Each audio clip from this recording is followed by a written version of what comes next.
Here are 3 things about emotions that I had to learn the hard way. Hopefully this video will save someone else some grief. Number 1, emotions are information, not instructions. When it comes to feelings, we often don't understand or forget the difference between repression and restraint. Repressing your emotions means you don't acknowledge they exist. That's unhealthy because emotions exist for a reason. They tell us important things about what's going on.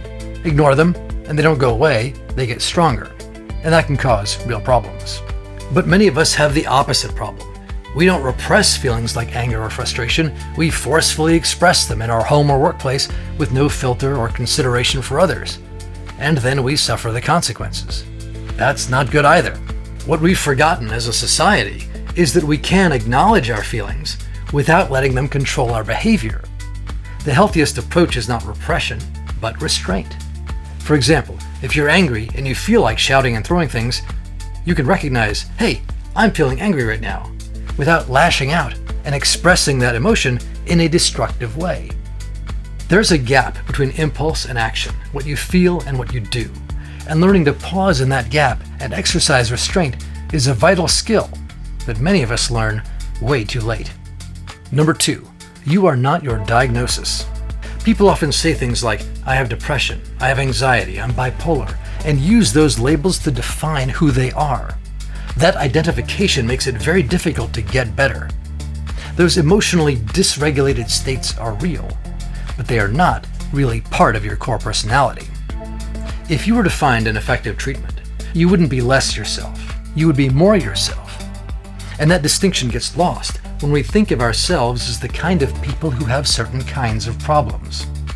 Now, there is a period of disorientation that comes with healing when you realize how much of your life has been driven by dysfunctional behavior rooted in dysregulated emotions. You wonder, if I'm not that person, who am I?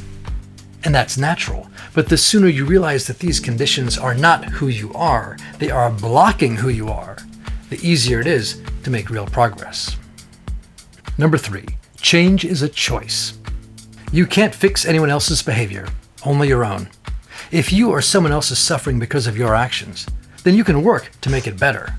But if someone is suffering because of their own actions, you can listen, you can empathize, but you can't do the work for them.